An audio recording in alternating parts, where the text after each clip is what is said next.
우리 하나님의 말씀 보겠습니다. 우리 하나님의 말씀 레위기 20장입니다. 레위기 20장 22절에서 26절입니다.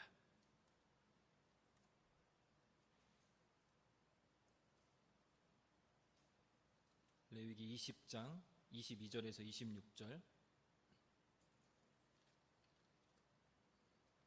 저랑 같이 교독해서 보겠습니다. 22절에서 26절까지. 너희는 나의 모든 규례와 법도를 지켜 행하라. 그리하여야 내가 너희를 인도하여 거주하게 하는 땅이 너희를 토하지 아니하리라.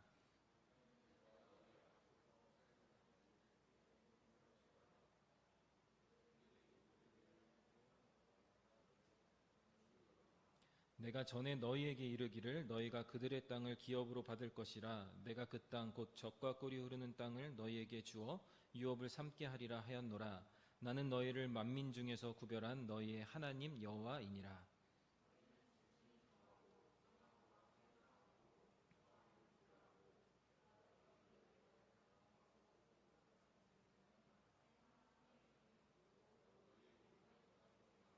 같이 보겠습니다. 너희는 나에게 거룩할지어다. 이는 나 여호와가 거룩하고 내가 또 너희를 나의 소유로 삼으려고 너희를 만민 중에서 구별하였음이니라. 아멘.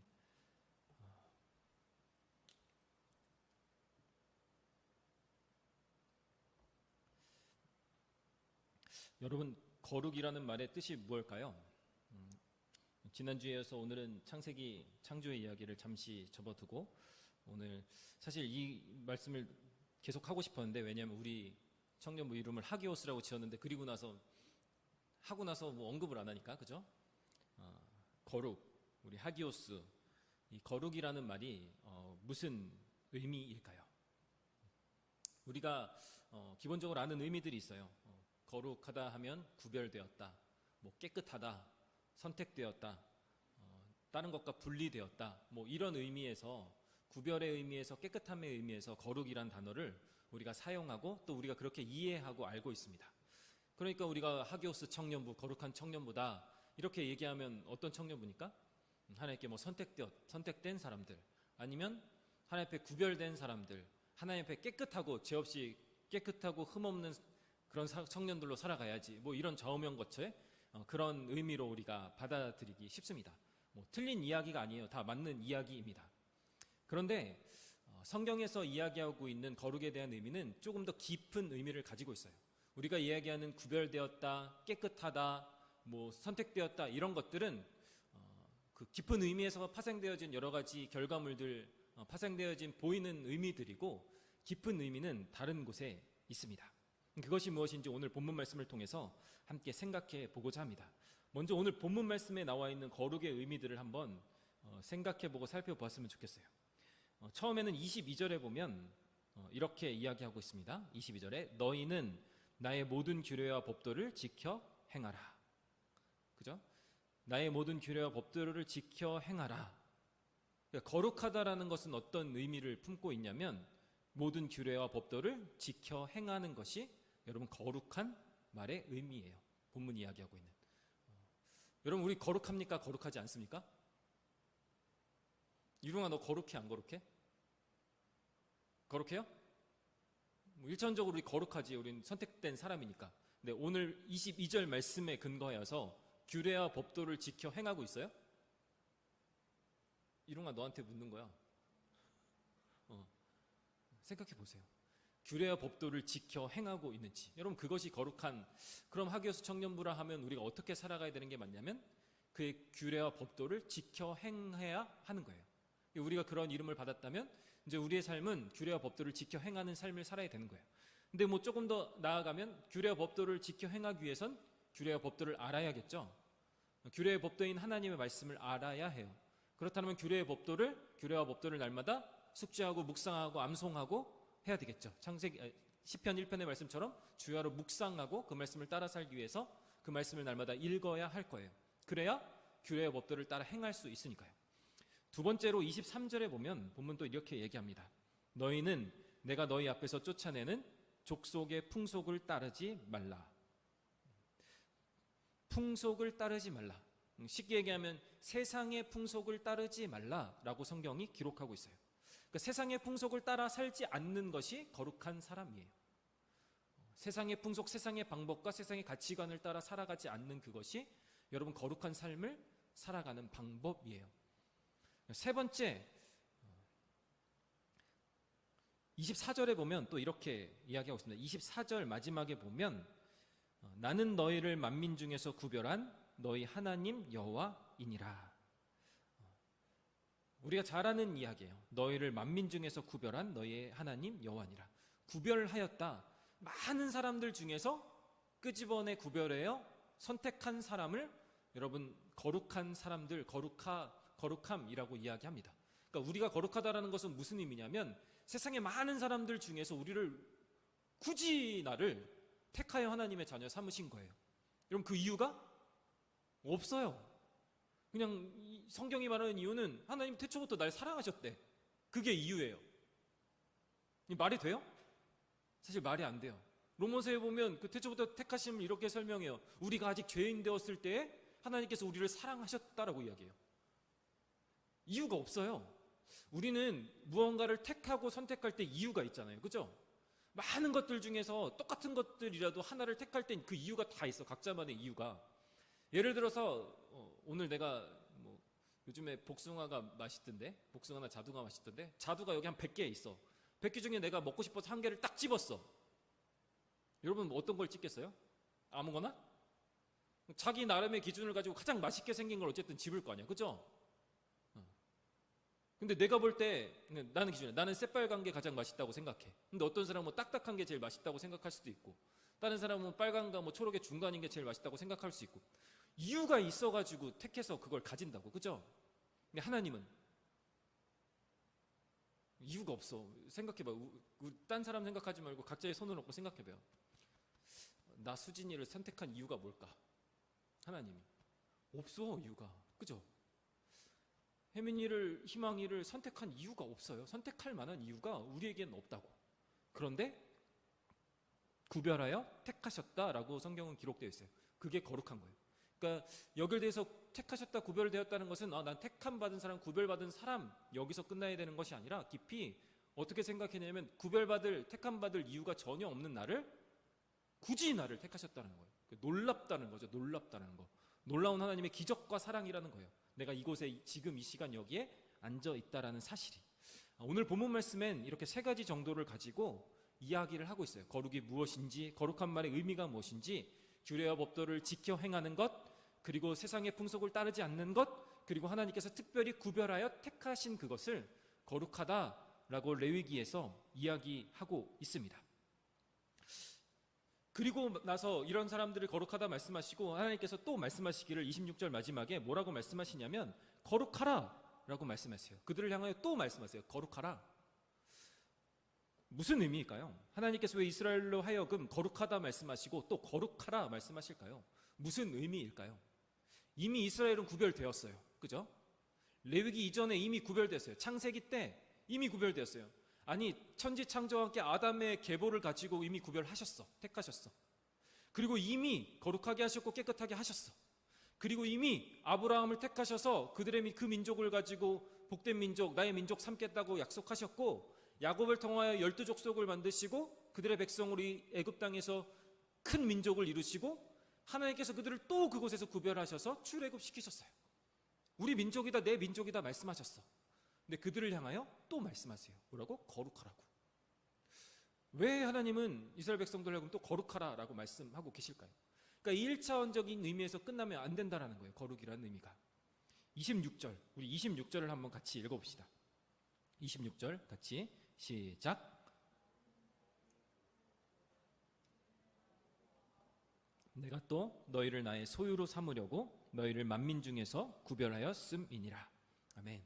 하나님께서 우리를 하여금 거룩하라 말씀하시고 구별하시는 이유가 여기 뭐라고 이야기되고 있냐면 나 여호와가 거룩하기 때문에, 그리고 내가 또 너희를 나의 소유로 삼으려고 구별하였다, 거룩하라라고 말한다 라고 하나님께서 우리를 향하여, 이스라엘 백성들을 향하여 말씀하고 계시는 거예요. 그러니까 하나님께서 우리로 하여금 거룩하다 말씀하시는 것은, 거룩하라고 말씀하시는 이유는 무엇이냐면 당신의 소유 삼으시려고 거룩하라고 말씀하시는 거예요. 우리를 구별하시는 이유는 당신 소유 삼으시려고, 우리로 하여금 규례와 법들을 지켜 행하라고 말씀하시는 이유는 하나님의 소유로 삼으시려고, 우리로 하여금 세상 풍속을 따르지 말고 하나님 말씀 안에 있으라 하는 이유는 당신의 소유로 삼으시려고 그렇게 우리로 하여금 거룩하라 라고 반복하여 우리에게 말씀하고 계신다라는 거예요. 당신의 소유, 당신의 백성, 당신의 자녀, 당신의 사람 만드시려고, 그 소유 만드시려고 거룩하라 라고 말씀하고 계신다는 거예요. 그러니까 우리가 거룩에 있어서 가장 중요하게 생각해야 되는 포인트가 무엇이냐? 당신의 소유가 되는 것. 무슨 말이냐? 하나님과 관계된 자가 되는 것, 그것이 거룩함을 이해하는 가장 중요한 포인트라는 거예요. 생각해 보세요. 우리가 처음에 생각하고 있던 거룩에 대한 것, 하나님께서 택하신 것, 우리가 가장 많이 생각하고 있는 거룩의 의미가 뭐냐면 하나님께서 나를 택하셨다라는 것과 깨끗하다라는 거예요. 깨끗하는 것, 더럽지 않고 깨끗한 것, 죄로부터 구별되어서 죄 짓지 않는 깨끗한 사람이라는 거예요. 여러분, 예수님의 족보에 여러 명의 인물이 등장하는데 쓰잘데기 없는, 죄송해요 이렇게 표현해서, 쓰잘데기 없는 인물이 등장을 해요. 포함이 돼요. 예수님의 족보에. 누구냐면 라합이라는 여자가 등장을 해요. 라합이 예수님의 위에 올라가면 있어. 다윗의 위에도 있고 이렇게 위에 올라가면 라합이라는 사람이 있어요. 라합이 누구냐면 이스라엘 사람이 아니에요. 여리고 사람이에요. 여리고 사람.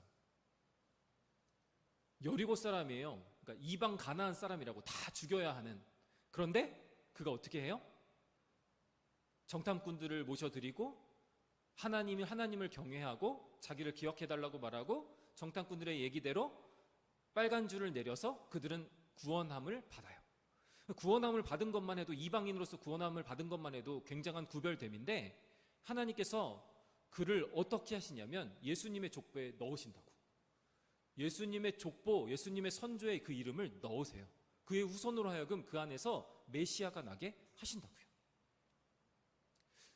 그러니까 더럽고 깨끗한 것, 이스라엘 백성인 것, 그것이 우리로 하여금 거룩함을 증명해 주는 게 아니라는 거예요. 생각해 보세요. 다윗이라는 사람, 그리고 사울이라는 사람, 이 사람들 있죠? 사울이라는 사람도 굉장히 멋진 사람이었어요. 엄청난 일들을 했던 사람이야. 그런데 나중에 가서 하나님을 배반하고 하나님 앞에 죄를 짓고 하나님을 떠나죠. 근데 가장 큰 잘못을 한 게 사울이 뭐냐면 제사 지낸 거야. 왕으로서 제사장이 해야 될 제사를 지낸 거예요. 그래서 사무엘이 와서 이야기해요. 순종해야지. 제사가 순종이 제사보다 중요해. 순종해. 그 말씀을 하세요. 다윗이라는 사람, 어떤 죄를 하나님 앞에 짓냐면, 테라스를 걷다가 저 집 옥상에서 목욕하는 한 여인을 봐요. 뻘개 벗은 여자를 관음증을 가지고 몰래 쳐다보고 있었던 거지. 관음증에 걸린 성범죄자야. 그 여자를 탐하여서 그 여자를 데려다가 자기 여자 삼으려고, 지금 속된 말로 원나잇 하고 싶어서 어떻게 하냐면 그 남편 우리아를 전장에서 하루 범해요. 그리고 나서 그걸 숨기려고 남편 우리아를 전장에서 데리고 와요. 그래서 자기 아내랑 자게 만들어. 완전 범죄하려고. 애기 가진 걸 알게 되니까, 내 애기 아니라, 그때는 뭐 유전자 검사가 없으니까 빨리 가서 집에 가서 아내랑 동침하라는 거야. 하룻밤 자라는 거야. 자기 죄를 덮으려고. 그런데 그게 안 되니까 어떻게 해요? 얘를 전쟁터의 가장 위험한 곳에 보내서 죽게 만들라는 거예요. 그래서 결국 죽게 만들어요. 다윗이 뭘 했어요? 두 가지 큰 범죄를 저질렀어요. 성범죄를 저질렀고 살인을 했어요. 그죠? 사울은 살인 안 했어. 그냥 제사 예배 한 번 잘못 드린 거야. 예배 한 번 잘못 드린 거야. 누가 더 나쁜 놈이에요? 다윗이 훨씬 나쁜 놈이죠. 그죠? 우리가 생각하기에. 그런데 후에 하나님이 뭐라고 말씀하세요? 다윗은 하나님과 마음이 합한 자라고 말씀하시고, 사울은 하나님께서 버리셨다고 해요. 하나님께서 왕 세우심을 후회하셨다고 말해요. 만약에 죄의 경중이 거룩의 구분점이라면 하나님 뭔가 잘못하고 계시는 거예요. 그런데 뭐예요? 사울은 어떻게 해요? 하나님 앞에 회개해요, 안 해요? 회개하지 않아요. 하나님 앞에 돌이키지 않아. 끝까지 자기 길을 가요. 끝까지 불순종의 길을 가. 하지만 다윗은 그 이야기를 선지자를 통해서 들었을 때 어떻게 해요? 납작 엎드려 하나님께 침상이 썩도록 기도했다고 얘기해요. 얼마나 눈물 흘려 기도했든지 침상이 젖어서 침상이 다 썩어 문드러지도록 그렇게 기도했다라고 성경은 이야기하고 있어요. 그러니까 뭐예요? 거룩의 가장 중요한 포인트는 하나님과의 관계성이 가장 중요한 포인트라는 거예요. 죄가 많이 있느냐, 죄가 없느냐, 허물이 많이 있느냐, 없느냐, 내가 하나님 앞에 얼마나 멋지게 살아가고 있느냐, 그렇지 않느냐가 아니라 하나님과 얼마나 깊은 관계를 조성하고 살아가고 있느냐, 너가 나의 소유된 백성임을 어떻게 증명하고 있느냐, 내 소유가 되어가고 있느냐, 그것을 증명하는 것이 거룩에 있어서 가장 중요한 포인트라고 오늘 말씀은 우리에게 이야기하고 있는 거예요. 그래서 하나님께서 지금 본문 말씀을 통해 거룩하라 말씀하시고 하시는 이유는 율법을 가까이 하라, 말씀을 가까이 지켜 행하라, 그리고 세상 풍속을 따르지 말아라, 내가 너는 구별하여 내 백성 삼았다, 계속해서 말씀하시면서 거룩하라 말씀하시는 것은 나와의 관계 속으로 들어와라 라고 하나님께서 우리를 향하여 말씀하고 계시는 거예요. 그러니까 거룩의 의미가 뭐예요? 윤리적 도덕적으로 깨끗한 것, 세상 사람들과 뭔가 구분된 것, 세상적으로 보기에 크리스천이라는 그 이름표, 지금 밖에 안 있고 교회 예배당 안에 있는 그것, 단순히 눈에 보이는 그 구분점을 가지고 구별되었다라고 말하는 것이 아니라 그가 하나님과 얼마나 깊은 관계를 가지고 있느냐, 이것이 그 사람이 거룩한가 거룩하지 않은가를 구분하는 판가름점이라는 거예요. 그러니까 무서운 얘기를 하면 이 안에도 어떤 사람은 거룩하고 어떤 사람은 거룩하지 않다라는 거예요. 그래서 하나님께서, 예수님께서 말씀하시는 거예요. 예배당 안에 양과 염소가 있다고 말씀하시는 거예요. 이 안에 곡식과 가라지가 있다라고 말씀하시는 거예요. 그 곡식 때문에 가라지를 제하여 버리지 않을 뿐 이 안에 곡식과 가라지가, 알곡과 가라지가 있다라는 거예요. 그게 무슨 뜻이에요? 하나님과 깊은 관계 속에 있는 거룩한 심령을 가진 사람인지, 아니면 겉모습만 예배당에 나와 있는 하나님과 관계 맺지 않고 있는 가짜인지 하나님께서 알고 보고 계시고, 그것이 거룩을 구분하는 중요한 포인트라고, 키워드라고 성경은 이야기하고 있는 거예요. 그러니까 단순히 죄의 문제가 아니라 하나님과 얼마나 깊은 관계를 맺고 있느냐, 여러분 그것을 우리가 더 깊이 생각해야 돼요. 쉬운 얘기로 그거예요. 우리 집에 누가 들어와 살 수 있어요? 우리 집에 누가 여러분들이 들어와 살아요? 아무리 속썩이고 아무리 그냥 이 화상이어도 제 딸들이 들어와 사는 거예요. 그죠? 아무리 착하고 나한테 아무리 잘해도 혜민이 너는 우리 집에서 못 살아. 싫어. 왜요? 우리는 그런 혈연 관계가 아니잖아. 그죠? 하나님의 집에, 하나님의 관계 속에 있는 그것, 하나님의 자녀가 되는 그것이 여러분 거룩함으로 구별되는 중요한 이유라는 거예요. 여러분 한번 생각해 보세요. 얼마나 하나님과 여러분이 깊이 관계 맺고 있는지, 얼마나 하나님과 깊은 관계 속에서 살아가고 있는지, 하나님과의 사귐 속에서 우리가 신앙생활을 하고 있는지를 여러분 잘 생각해 보세요. 이롱아, 듣고 있지? 한번 생각해 보세요. 얼마나 하나님과 깊은 관계 속에 있는지, 말씀을 듣고 있는지. 여러분 제가 판단할 수 있는, 하나님의 판단은 달라요. 근데 제가 판단할 수 있는, 여러분들이 얼마나 하나님과 깊은 관계 속에서 생활하려고 애쓰고 있는지 애쓰지 않고 있는지를 뭘로 판단할 수 있는지 알아요? 제가 판단하는 거예요. 정답은 아니에요. 근데 저는 그런 걸로 점검해요. 쪽지 오늘도 나눠드렸죠. 갖고 오지도 않아. 그래서 내가 얘기하는 거야. 여기다 놓고 안 가져가. 그지? 안 가져가. 하나님과 깊이 있는 관계 속에 살아간다면 말씀 앞에 서려고 애를 쓰고 노력하는 거예요. 물론 가끔 빼놓고 안 가져갈 수도 있어. 우리 학생부 할 때는 한 명도 안 가져갔어. 큐티책 다 버리고 막 찾아야 돼. 식당 가서 2개 찾아오고, 막 놀이터 가서 2개 주워오고, 막 전날 비 맞아가지고, 그리고 예배실에서 한 두세 개 주워오고, 가져가는 사람 한 2-3명 있어. 나중엔 이름을 적어줬다? 이름을 적어도 똑같이 버리더라고. 난 이름 적어 좀 민망해서 안 버리고 갈 줄 알았는데 자기 이름 떳떳하게 버리고 가더라고요. 그러니까 어떻게든 집에 보내면, 세상에 난 너무 신기한 게 집에서 잃어버려. 어떻게 하면 집에서 잃어버려? 자기 책상에서 잃어버려. 대단해. 뭐예요? 하나님과 깊이 있는 관계, 사귐 속에 있다라면 최소한 잊어버리진 않겠지. 그죠? 생각해보세요. 말문이 막혔어. 그렇게 하나님 앞에 우리가 얼마나 깊은 사귐과 관계 속에 살아가고 있는지를 여러분 삶에서 스스로 점검해 보았으면 좋겠어요. 그것이 거룩의 가장 중요한 포인트라는 것. 그러니까 하나님께서는 우리와 관계 맺고 싶으신 거예요. 관계 맺은 자로 하여금 너희는 거룩하다라고 말씀하시는 거예요. 그 중요한 이야기가 구약과 신약에 등장을 합니다. 이 이야기를 같이 나눠보고 싶어요. 여러분, 구약에서는 어떻게 하나님께서 우리를 거룩하게 구별하시고 거룩하게 만들어 가셨느냐, 다시 말해서 우리를 하여금 어떻게 하나님과 깊은 관계 속으로 우리를 이끄시고 인도하시느냐, 구약에서는 예수님이 오시기 전이니까 두 가지 방법이 있었어요. 어떻게 우리로 하여금 하나님과 관계에 있는 자, 깊은 사귐의 관계로 이끌고 가시느냐, 두 가지, 율법과 성막 두 가지를 통해서 하나님께서 우리를 하나님과의 관계 속으로 이끌어 가세요. 율법이라는 것은 하나님의 말씀이고, 성막이라는 것은 우리가 지금 얘기하는 예배, 제사를 이야기하는 거예요. 그러니까 하나님께서 모세를 시내산으로 보내세요. 시내산으로 보내시고 그곳에서 하나님께서 모세에게 40일 동안 40주야를 있게 하시면서 하나님의 율법과 하나님의 성막에 대한 모든 이야기들을 모세에게 말씀하세요. 출애굽기 19장 4절에서 6절까지에 보면 이렇게 이야기합니다. 제가 읽어드릴게요. 내가 애굽 사람에게 어떻게 행하였음가? 내가 어떻게 독수리 날개로 너희를 업어 내게로 인도하였음을 너희가 보았느니라.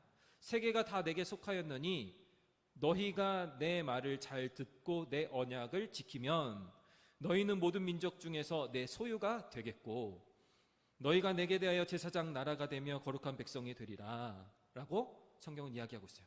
너희가 내 말을 잘 듣고 내 언약을 지키면 너희는 모든 민족 중에서 내 소유가 되겠고 나와 관계된 자가 될 거야.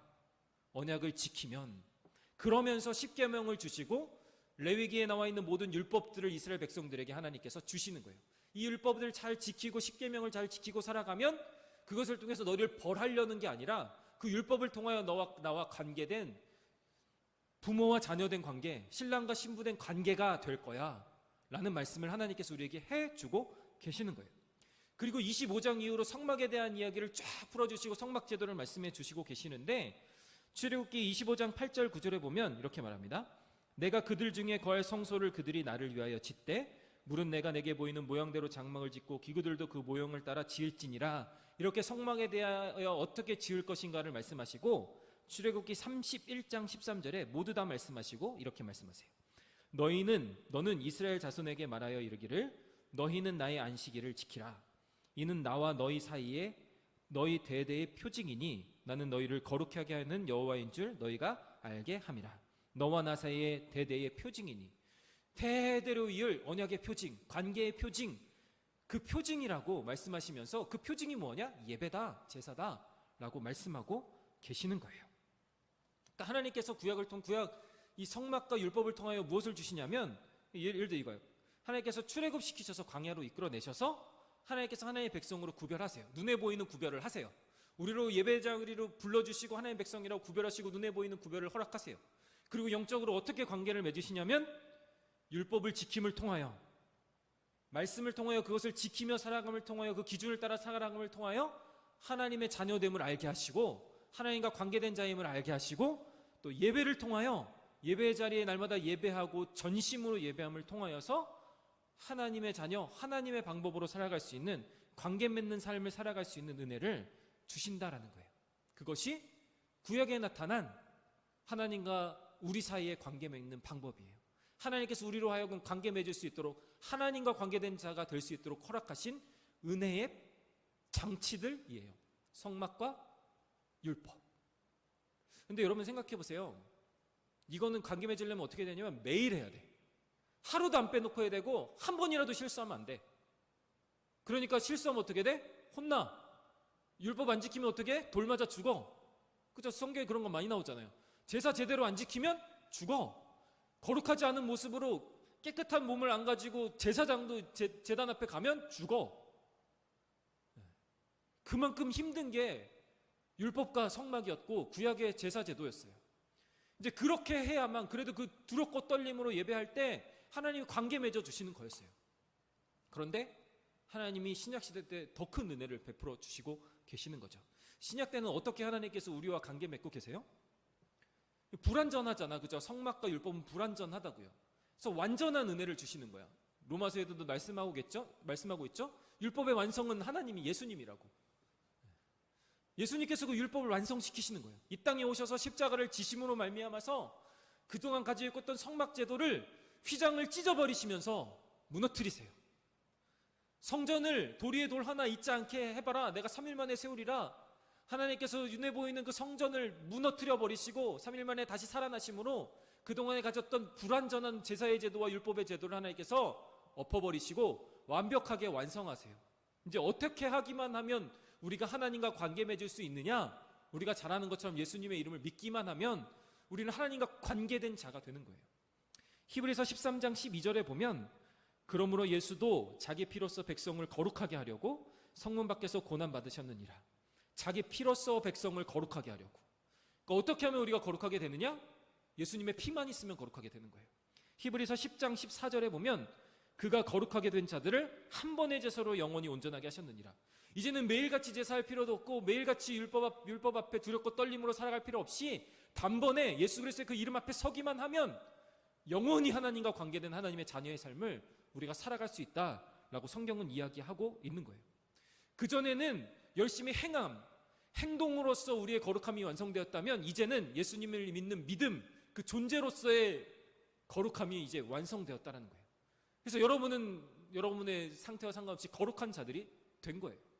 이제는 우리가 무엇을 해서 거룩해지는 것이 아니라 거룩한 자이기 때문에 그 거룩함에 알맞은 합당한 삶을 살아가야 되는 거예요. 이제 존재가 완전히 바뀌어버린 거예요. 그러니까 천국, 쉽게 얘기해 이거예요. 여러분 천국 가려고 열심히 교회 생활하는 게 아니에요. 교회 열심히 안 가서 천국 못 가면 어떡해. 여러분 천국은 이미 따놨어. 걱정할 필요가 없어요. 문제는 뭐예요? 천국 가는 사람이 하나님의 그 천국의 은혜를 받은 사람이 이렇게 살면 안 되잖아. 그렇죠? 그 은혜에 합당한 천국 백성으로서의 삶. 내 새끼면 시아시언이는 내 새끼면 나 아빠라고 부르고 살아야 되는 거잖아. 그렇죠? 삼촌이라고 부르고 아저씨라고 부르면 내가 얼마나 속상하겠어. 그렇죠? 이제 우리는 그 삶을 사는 거예요. 천국 가는 게 불안해서 교회 나오고 헌금하고 뭐하고 하는 게 아니라 옛날에 얘기했던 것처럼 착한 일 한 번 하고 교회 헌금 조금 많이 하고 뭐 봉사 하나 하면 천국에 있는 옛날에는 초가집 살았다가 봉사 하나 더 하면 이제 빌라로 바뀌고 아파트로 바뀌고 이제 한남 한남에 한남동 무슨 하여튼 엄청 좋은 그런 데 사는 게 아니라 이미 정해져 있다고요. 천국의 보화 그 은혜와 능력은 우리에게 정해져 있고 이제 은혜의 감격에 따라서 우리가 하나님 앞에 나아가는 거예요. 그게 하나님과 관계된 거룩한 자의 삶이라는 거예요. 그러니까 거룩이라는 것을 깨끗해져야지 이 관점에서만 우리가 해석하고 구별돼야지 이 관점에서 우리가 해석하고 여전히 구약처럼 살아간다면 우리의 거룩은 너무나도 힘들고 고달픈 삶이 되는 거예요. 예수 믿는 게 날마다 고달프고 힘든 게 되는 거예요. 하나님 맨날 하지 말라는 것만 있고 하나님 피해라, 구별되라, 남들과 다르게 살아라 이것 때문에 고민하며 힘들게 예수님 앞에 살아가는 거예요. 그런데 반대로 신약의 거룩의 의미, 하나님과 깊은 관계 맺은 단번에 이미 우리를 거룩하게 하신 하나님의 자녀가 이미 된 그 관계성을 가지고 우리가 하나님 앞에 선다면 그 마음을 가지고 하기오스 청년부, 거룩한 사람이라는 타이틀을 가지고 산다면 이제 무엇이냐? 두렵고 떨림이 아니라 기쁘고 감사함으로 사는 거예요. 더 이상 세상이 나를 불안하게 하지 않는 거예요. 내가 실수해서 죄 한번 졌어.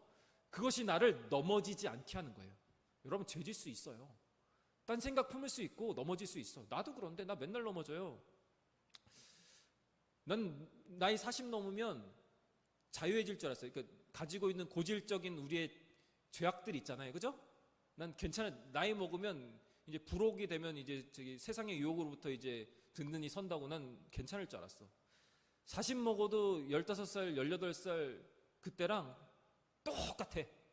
성적인 부분도 그렇고 여러 가지 탐욕도 그렇고 돈도 그렇고 모든 면에 있어서 똑같아.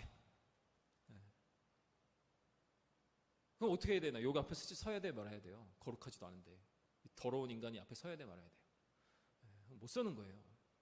근데 설 수 있는 이유는 하나님이 이미 나를 거룩하게 하셨고 하나님과 관계되고 난 하나님의 자녀이기 때문에, 물론 연약하고 부족하여 날마다 회개하고 날마다 하나님 앞에 다윗처럼 침상이 썩도록 그렇게까지 하진 못하는 것 같지만 그래도 날마다 하나님 앞에 회개하며 하나님 앞에 서는 거예요. 기쁘고 감사함과 담대함을 가지고. 여러분 그게 우리가 가져야 될 거룩에 대한 태도예요. 난 안 돼, 난 안 거룩해, 이게 아니라 여러분 이미 거룩해요. 이미 거룩한 자들이에요. 이제 거룩한 자로서 얼마나 담대함으로 그 이름 앞에 합당하게 살아가느냐, 여러분 그 관점에서 하나님 앞에 서는 사랑하는 청년들이 되었으면 좋겠어요. 우리의 힘으로 안 되니까, 그래서 성령님의 은혜와 도우심이 필요한 거예요. 한 가지만 더 얘기하면, 우리의 힘으로 안 돼서 예수님께서 완벽하게 한 번에 단번에 우리와 관계를 완전히 이루어 놓으시고 승천하시면서 우리에게 보혜사 성령을 보내주시는 거예요.